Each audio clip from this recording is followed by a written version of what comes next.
Hello and welcome one and all, this is Old School Gamer 1971 here. Millie, Lloyd, everyone, hope you're all having a great day. If you would, please like and comment. If you haven't already, please subscribe. Support the channel and help it grow. Today's thoughts is on Final Fantasy VIII Remastered. I've been playing this game for around 3 hours and this is what I think.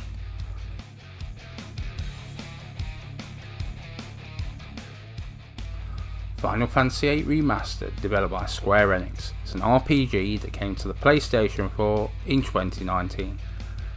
This is a remaster of the original Final Fantasy VIII game, which released way back in 1999. Again, this has been developed by Square Enix. They write their own material. They do take innovation from different historical eras and locations.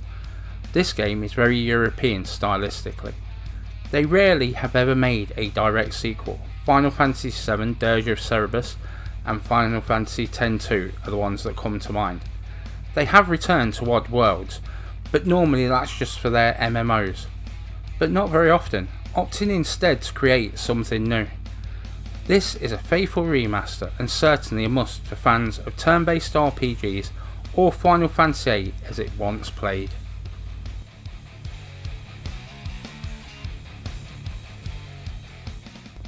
Square was founded in 1986 and merged with Enix in 2003 to form Square Enix. The company has also used Squaresoft when referring to itself and its games in the past. Nowadays, Square Enix has several offices worldwide.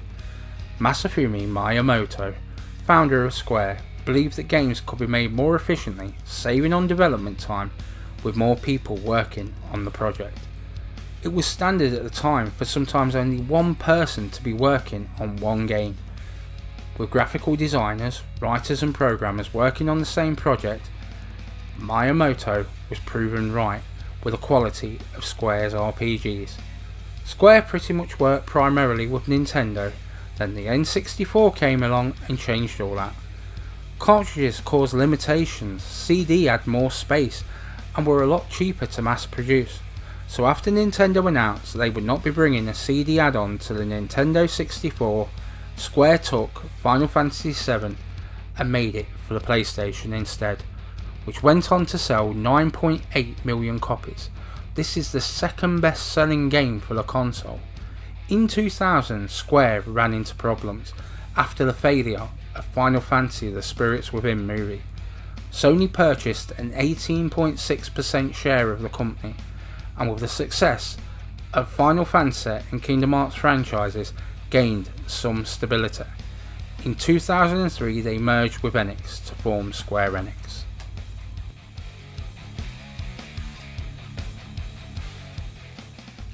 Final Fantasy VIII is set in an unnamed world, with many buildings looking European, both modern and futuristic in design. Our main protagonist is Squall, who's a bit of a loner and a lot of an arsehole, especially during the early part of the game, along with Renoa, Quistis, his former instructor, Zell, Selphie and Irvine. All but Renoa are members of Seed, an elite military outfit. You can play as them all in the main party, but the story revolves around Squall and Renoa. It's a love story with time travel. It starts with Cypher proving himself to be a complete arsehole by scarring Squall. Squall is about to take his final exam before becoming a fully fledged Seed. He would be placed on a squad with Zell and being captained by Cypher. He cared for neither person and asked to be put into another squad, which is denied. So they head into battle by water. Seed has been hired to defend the town and send the invaders packing. Once you get there, you make short work of the soldiers. Cypher becomes bored and restless and decides to head up the tower, going against the orders that is being given. Getting to the top, and now without Cypher, you battle a boss that chases you through the town, now with Selphie in your squad. Having liberated Dole and Quistis kicking the boss's ass with a mounted gun, Selphie, Zell and Squall return to a hero's welcome. Cypher is reprimanded for going against orders. Cypher fails the exam, whilst your group all pass. During the party which is being thrown for your graduation, you meet Renoa.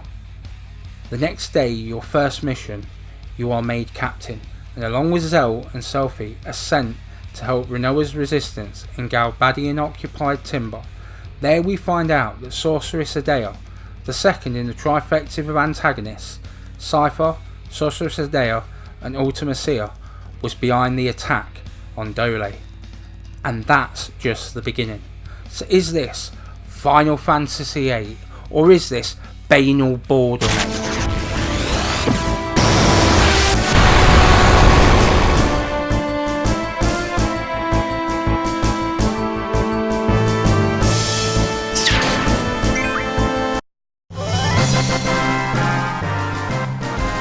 Back when this released for the original PlayStation, it was groundbreaking. It looked amazing. I believe it mixed CG with in-game graphics, and it was playable, and I do believe that this was the first game to do this. Fast forward to today, and it doesn't push any boundaries anymore. That is not to say the game doesn't look good, only it will have to impress in other ways, which it does. When they did Final Fantasy VII Updated for the PlayStation 4, it looked clean and it looked improved, but not to this level. It does look built from the ground up, and certainly better than expected. The characters look amazing, and whilst not up to the standard of, say, Final Fantasy 50, they are recognisable when compared to the source. I will admit that some of the backgrounds do look a little blurred, and that might be my only criticism I've found so far. And that is really me nitpicking to find something negative about this game. What does look outstanding, however, is the enemies. Man, do they look good, and it is keeping in with the same design and animation of the original source. So it looks and animates like the original. Playing the first mission brought back so many memories, but the chase at the end of the first mission, now it was made using the graphics of today. At the time they mixed CG and in-game. This was the first time. In a way, I wished they had replicated this. They did a good job of replicating the rest of the game. They graphically updated the game, but keeping in with the stylings of the original. There is no complaints from me here.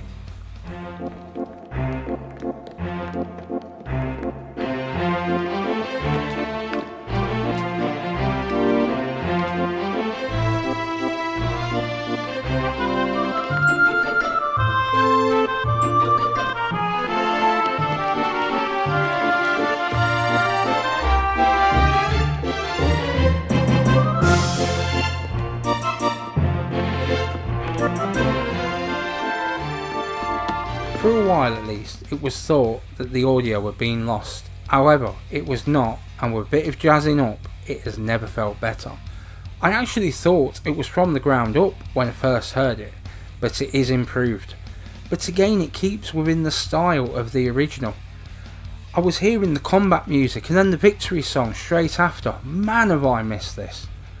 There is no voiceover to this game, and that was the right thing to do. Because unless they were willing to give the game the Final Fantasy VII Remake treatment, that may be one for the PlayStation 5 or 6, it would have felt half-assed. Instead, they left it alone, so again, a big thumbs up from me. At this time, originally released games didn't really have ambient sound. Games of the time would have music throughout. This game gives you a chance to see what that was like back then. Because of this, music would have to be spot on, and in this respect this game does not disappoint. This was one of the things that really set Final Fantasy apart from its peers. The musical compositions of one Mr. Nobu Uematsu, with many evenings listening to his many Final Fantasy soundtracks.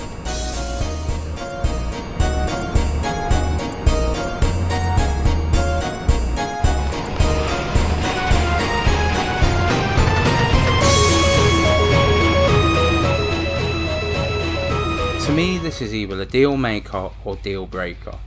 They left the turn-based combat in place. They also kept the junctioning system in also, and thankfully an auto system early on. But understand that once you get the hang of it, it's a game changer. and you can see the difference between amateur hour and the guys who really grind those levels up. I do like turn-based RPGs, so it's all good for me. The card game is back, and guess what? I'm really crap at it. Triple Triad. Ricky and Shane was damn good at Final Fantasy VIII and Triple Triad. I can understand the game's objective, and I understand the rules, but I lose almost every damn time. Always remember to junction, a GF. A character can only attack otherwise, so when changing characters, double check. It is always a good idea to check, because this is Piers. Piers got into a big battle without checking that he had a GF attached. It made the battle a much tougher fight, so don't be like Piers. I still kicked its ass, by the way. So again, not a lot has changed here, but does give us a chance to look back in time and maybe appreciate both then and now.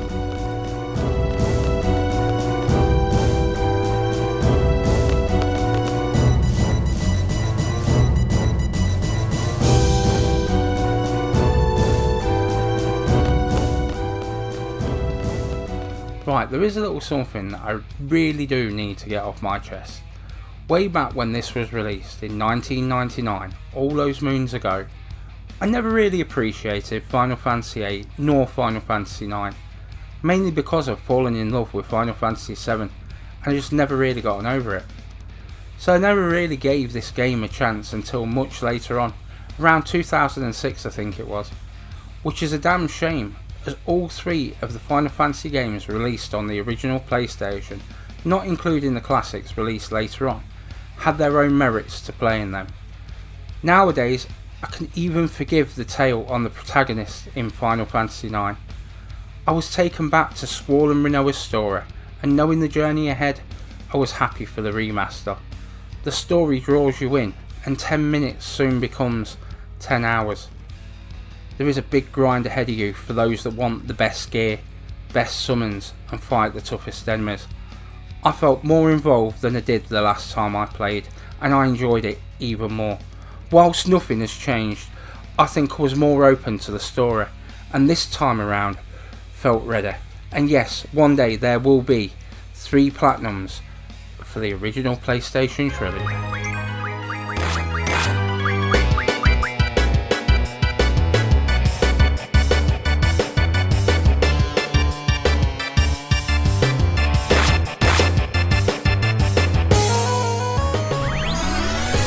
This time around was a resounding success. They've done a fantastic job of making this remaster that is at least on par with the original release. A release I don't think any of us saw coming. I know I felt that the title was lost to time. Instead we got a pretty faithful remaster, and for me I got another reason to return to one of my favourite series. 3 hours flew by and I was left wanting more. Yes, that may be true of much that I play, but I really do want to go back to that time. The original PlayStation Final Fantasy games, one where voices, emotions, characters and context was built up in your head. I don't think I'm the only one thinking that Barrett was voiced by Mr. T. Well, he was in my head anyway. These were the first games with such an in-depth story, and one that was involving from beginning to end. There had been stories in gaming before, but none that measured up to the Final Fantasy games. I can see only 2 reasons not to buy this game. One is the slower pacing, and 2 is not liking turn-based RPGs. But it's the turn-based RPG element that allows for tactical play to come in, and once it does, there is hours upon hours of fun to be had with this game, and a journey very worthy of your undertaking.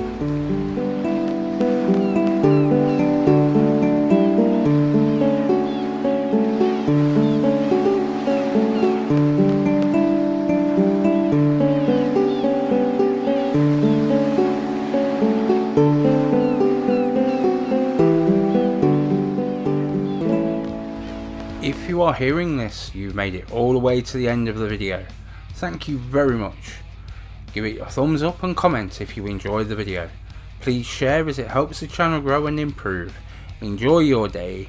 Old School Gamer 1971 signing off.